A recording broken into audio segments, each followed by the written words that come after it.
बेपनाह प्यार love story. Delhi में college में मनीषा और अंकित एक साथ पढ़ाई करते थे।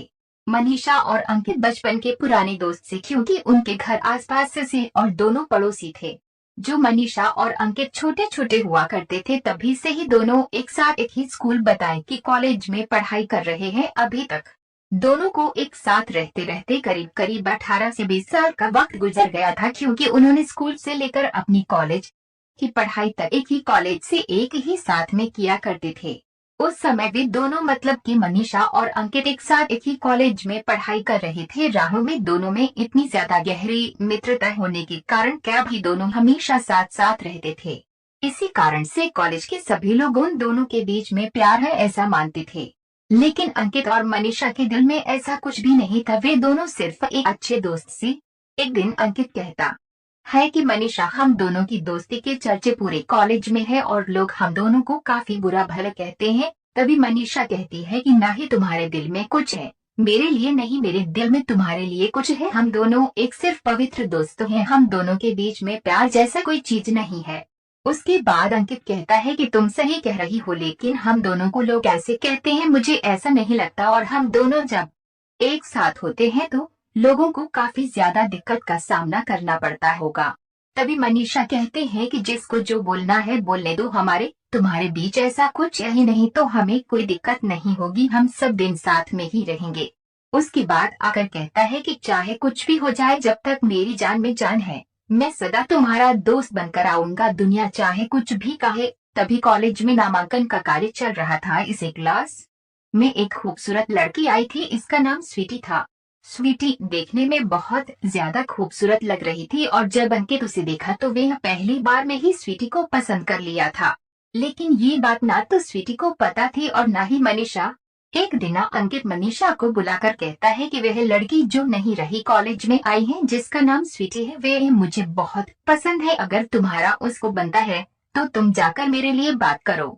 यह सुनकर हमेशा कहती है कि ये तो अच्छी बात है, वह तो बहुत अच्छी लड़की है, देखने में बहुत ज्यादा खूबसूरत है, तुमने अच्छी लड़की पसंद की है।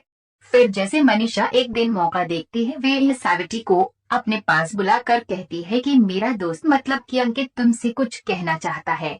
फिर अंकित को उसके सामने बुलाता है और कहता है कि तुम दोनों आपस में बात कर लो। लेकिन जब अंकित स्वीटी से बात करने लगता है और कहता है कि सावित्री, मैं तुमसे बहुत ज्यादा प्यार करता हूँ और तुम मुझे बहुत ज्यादा पसंद हो। नई लव स्टोरी हिंदी। इतना सुनने के बाद स्वीटी कहती है कि मैं ही नहीं, पूरा कॉलेज तथा पूरे आसपुर के सभी लोग जानते हैं कि तुम्हारा और मनीषा का बहुत ज्यादा चक्कर चल रहा है। पूरा कॉलेज तुम्हारी मनीषा के बारे में बोल रहे हैं। ये दोनों प्रेमी प्रेमिकाएं हमेशा एक साथ रहते हैं और एक दूसरे को प्यार भी करते हैं। ऐसे में मैं तुमसे कैसे प्यार कर सकती हूँ, लेकिन ये बात अलग है, लेकिन मैं भी तुम्हें जब से देखी हूँ तब से तुम्हारे प्यार में पागल हूँ। स्वीटी, हम किसे कहते हैं, जब मैंने पहली बार ही तुम्हें देखा तो तुम्हें पसंद कर लिया था, लेकिन लोगों की बातें सुनकर कि मनीषा तुम्हारी गर्लफ्रेंड है तो मैं अपने दिल से इस प्यार को निकाल दिया था। लेकिन नाम से अब तुम खुद ही बोल रही हो, क्या तुम दोनों के बीच में कुछ नहीं है, तो मैं तुम्हारे प्यार को एक्सेप्ट करता हूँ और मैं भी आई लव यू करता हूँ। उसके बाद अंकित और स्वीटी दोनों आपस में गर्लफ्रेंड बॉयफ्रेंड बन जाते हैं और दोनों एक साथ रहने लगते हैं। एक दिन कॉलेज में किसी फंक्शन होने का ऐलान हुआ था, सभी लोगों की तैयारियों में जुट गए थे। जल्द ही पार्टी का दिन भी नजदीक आ गया था। पूरी दुनिया अभी भी मास्क में चल रही थी क्योंकि वह दौर जिनमें बस कुछ ही दिन पहले लॉकडाउन खत्म हुआ था पूरे शहर में। फंक्शन कॉलेज में शुरू हो गया था, सभी लोग फंक्शन में मास्क पहने हुए पार्टी में एंजॉय कर रहे थे। तभी उस पार्टी से निकलकर एक लड़का मनीषा को बुलाती है और कहती है कि चलो दूसरे कमरे में, तुम्हें कुछ बात करनी है। जब मनीषा बाहर निकलती है, उसे साथ जाने के लिए भी उन्हें नहीं पता था कि कोई और उन्हें बुला रहा है। मस्त लगाने के बावजूद भी उन्हें कुछ पता नहीं चला पा रहा हूँ। लेकिन आपको बता दे कि वे अंकित नहीं था, बल्कि कॉलेज का कोई लड़का था जिससे मनीषा भी अनजान थी। फिर दूसरों में ले जाकर मनीषा से गलत व्यवहार करता है तथा गलत गलत कार्य करता है। तभी मनीषा बेहोश हो जाती है और वह लड़का वहां से भाग जाता है। जब भी यह बात अंकित को पता चलती है कि मनीषा किसी के साथ बाहर गई है, बहुत ढूंढते ढूंढते उसी कमरे में पहुंच जाता है। अंकित जब मनीषा को देखता है तो उसे बेहोशी की हालत में पाया। उसे उठाकर दिल्ली के लिए अस्पताल ले गया और अस्पताल में भर्ती कर दिया।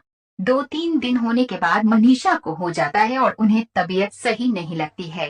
तभी मनीषा अंकित से कहती है कि मेरे साथ किसी ने बहुत बुरा बर्ताव किया है, मुझे अकेले रूम में ले जाकर मेरे साथ मेरा सिर्फ काम किया है। अंकिता मनीषा को दिलासा दिलाकर कहना है कि जिंदा मत करो, मैं हूं ना, तुम्हें किसी भी प्रकार का कोई दिक्कत नहीं होगा। तभी मनीषा कैसी है कि जब यह बात पूरी कॉलेज में पहुंच जाएगी और पूरे आस पड़ोस हो पहुंच जाएगी, मेरे घर वाले के पास पहुंच जाएगी, तो लोग क्या कहेंगे और मैं अपने घर वाले को क्या जवाब दूंगी। तभी अंकित कहता है कि तुम चिंता मत करो यार, आज हम दोनों के बीच ही रहेगा और मैं कुछ ही दिनों में ये तुम्हारे साथ गलत किया है उसे पकड़ा ही लूंगा। धीरे धीरे समय बीता गया। 2-3 महीने बाद मनीषा को पता चलता है कि वह प्रेग्नेंट है। तभी मनीषा कहती है कि अंकित, अब यह बात मेरी घर वाली सुनेगी तो क्या कहेंगे, अब मुझे जीने का मन नहीं कर रहा है, मुझे मरने का मन कर रहा है। तभी अंकित कहता है कि तुम चिंता मत करो, मैं तुम्हारा सबसे अच्छा दोस्त हूँ और मैंने वादा किया था कि जिंदगी भर तुम्हारा साथ दूंगा। फिर मनीषा को दिलासा देते हुए अंकित कहता है कि कोई बात नहीं है, तुम अपने घर वालों को बता सकते हो कि अंकित ही तुम्हारे बच्चे का बाप है। मनीषा ऐसा ही करती है। धीरे धीरे घर वाले समेत पूरी कॉलेज में पता चल जाता है।